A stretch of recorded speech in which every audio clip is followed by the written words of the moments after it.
students. Yesterday we started organic and we did the basic of organic. Now today what we are going to study? We are going to study the Iupac nomenclature of organic compounds. Yesterday I told you what are organic compounds. Organic compounds are those compounds which consist of carbon, hydrogen and in some cases heteroatoms. Heteroatoms like oxygen, sulfur. But mainly what are organic compounds? They are composed of carbon and hydrogen. Okay. Iupac nomenclature of organic compounds. In our daily life, we call someone by their names. That's same here in our chemistry. What this Iupac nomenclature means? There are a lot of compounds in our chemistry. So to name them, what Iupac did, Iupac has set some rules and regulations for naming these compounds. Now, what is the full form for IUPAC? IUPAC is what? International Union for Pure and Applied Chemistry. Now, there are various functional groups in our chemistry like carboxylic acids, sulfonic acids, acid anhydrides, acid chlorides, acid amides. Means there are various functional groups. And for example, like this, let us consider one example. There is a compound CH3, CH2, C double bond OOH. Okay. Okay. Now how we will name it? Here, what this functional group is there? It is carboxylic acid. So that this same thing I am saying that in any organic compound, if you are going to name it, what we have to do? Firstly, you should know about the sub-functional groups and their namings. Like carboxylic acids, it is what? RC double bond OOH. Now, how we will name any compound if it contains carboxylic group? Alkanoic acid. What? Alkanoic acid. 1, 2, 3. Okay. We know that for one carbon, what the word would we use? Meth. For two carbon, it, prop, but, pen, hex. This we did yesterday. Okay. Now 1, 2, 3. How many carbon are there? 3 carbons are there. So what the word would we use? Prop. After that, ain. What does ain for you is used for? When all the bonds are single, then we use ain. Now, for this carboxylic functional group, what the suffix we are going to use? That is what? Oic acid. Oic acid. Now, we will emit this E from here. Why? Because two vowels can't exist together. So the name word will be propanoic acid.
anhydride. Okay, clear? Next, acid chlorides. For acid chlorides, what the general formula is or what the general structure is? RC double bond O Cl. Okay, and the nomenclature will be alkanoid chloride. Good.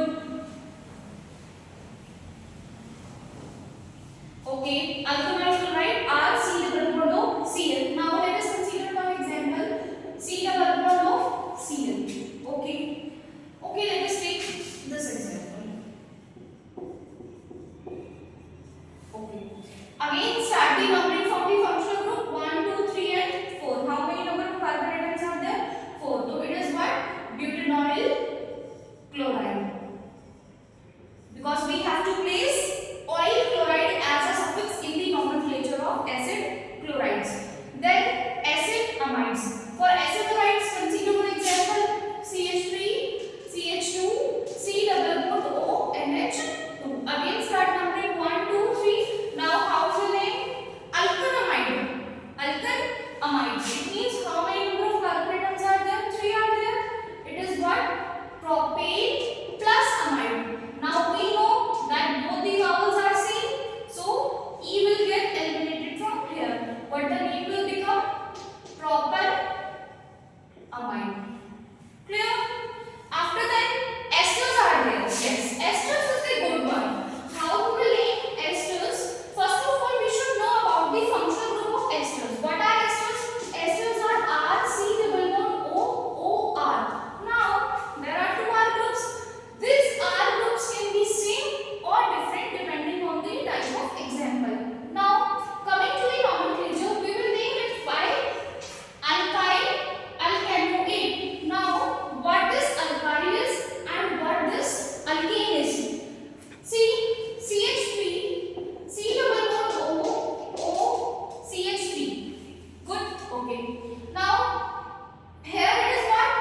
1 carbon is there and here it is 2 carbon are there. If we are, yesterday we did one rule. What was that? Ki the numbering should be continuous. But if I am going to name this compound from here, so what will happen? Oxygen will come, and while nomenclature we have to only name the carbon compounds. So what will happen? Longest chain is this one, 1 and 2. Now this alkyl is for this carbon atom and this alkane is for this carbon atom. Okay, this is what? 1 carbon is there, methyl. 2 carbon is there, methyl ethane plus OH. Again, 2 vowels can't exist together in the nomenclature, so E will get eliminated. It is what the nomenclature becomes: methyl ethanoate. Okay. Okay. Now, if like there are some circumstances that here also 2 number of carbon atoms are there, C2H5, here also 2 carbon atoms are there, then what name we are going to place first? Beta, what we have to see, it is a general rule that always we have to name that alkyl group, that carbon atom, group of carbon atoms first, which is placed after oxygen. Here also what the name will become? It is ethyl ethanoate.